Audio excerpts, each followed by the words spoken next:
Hello, everyone. You are welcome once again to today's lesson. In today's lesson, we are going to continue from where we left off.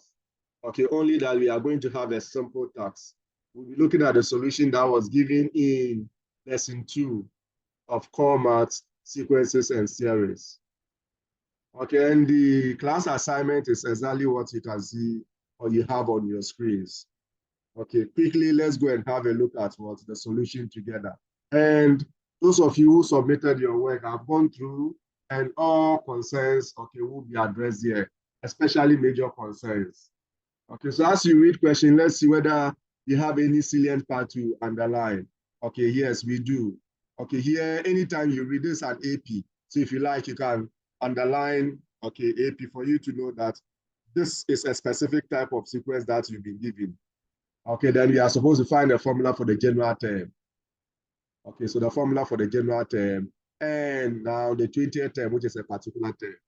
So easy. So as usual, for every series and sequence question, if the sequence is given, provided, you have to extract it. Okay, however, here we are told that it's an AP. So you should know that, okay, there should be a common difference existing between, okay, consecutive terms. So if you perform that test, you realize that indeed you will get a common difference. So if you didn't get a common difference, then it means there's a problem with the question, or you did your subtraction, okay, wrongly. So take note. So in this case, you extract. You can choose not to change this to its corresponding, okay, improper fraction. You can still find whatever you need from it. So A, we need to find a formula. So because this is an AP, it will be for an AP. We know that the general term formula is given by U sub n is equal to A plus n minus 1D. And of course, you take notes. Okay, we can use T sub n, only that T sub n is not used, okay, here. Here I mean, okay, WASI. Usually the terms, we use U sub n to represent the terms. Okay, in other books or other jurisdiction, okay, you will see you can use T sub n and you can also use A sub n. Okay, but here we usually use U sub n. So try and adapt. Is that clear? Okay, so at this point, you put it. But this U sub n obviously is in terms of A, N, and D. But here is the case you are asked to leave it in terms of only N. So even that one must be, okay, underlined, okay, in terms of N.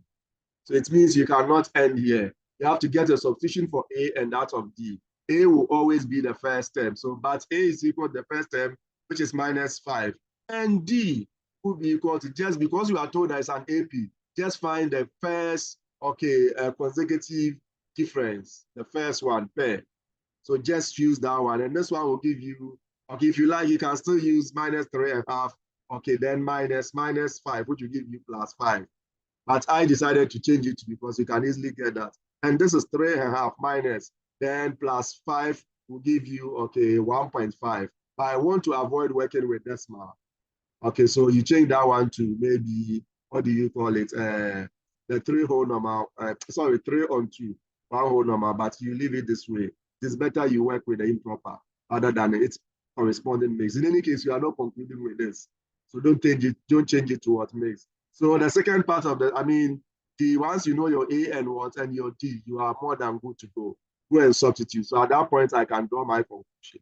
So therefore, U sub n is equal to carry out my substitution for A. Okay, n minus 1, then my substitution for D. Okay, then now you come and expand, you remove brackets. So it will be minus 5. This time, this will give you 3 on 2n, or 3n on 2 is the same thing. And this time, this will give you minus 3 on 2. Okay, fraction, unless otherwise stated, anytime you have more than a term and one of them, at least one of them is a fraction. Okay, unless otherwise stated, leave your answer as a single fraction, because that is the situation that you can easily see if you can reduce. Okay, so in this case, I will take the LCM, which will be over 2. This is over 1. Okay, so 1 will go here 2 times minus 5, so that will give us minus 10. 2 will go here 1 times 3, so you get 3n.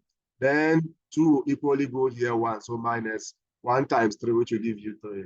At this point, you have like terms, you can see in the numerator 2 combined, so equal to Minus 10 minus 3 will give you minus 13. That is negative. You shelve it to see whether the other term is positive. So here the other term is positive, so it's better you write that one first, then followed by the negative 13 that you shelved. So all over 2. So this is how far you can go with the UN, U sub n. And I've drawn my conclusion here. So if the conclusion is not drawn, then you are now going to draw your conclusion. Then now we are looking for, once you know U sub n, okay, which is the general term, okay, you know U sub anything.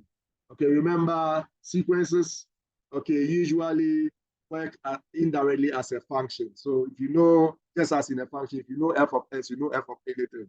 Yeah, if you know U sub n, you know U sub anything. So the 20th term, you know we are looking for U sub 20. That is the notation for it. So you can use it. So that will give us U sub 20 will mean n, okay, will be equal to 20. So wherever you see n, you substitute 20 there. Then you come and simplify. Okay, you cannot end here because remember, you are concluding with this value because therefore it's here. And you don't conclude with an improper fraction unless otherwise stated. Okay, so this will be it in terms of whatever that I saw in your presentation. Any questions? Any questions? Okay, if not, then thank you very much. That will be it for the solution, okay, to this particular assignment. Okay, all right.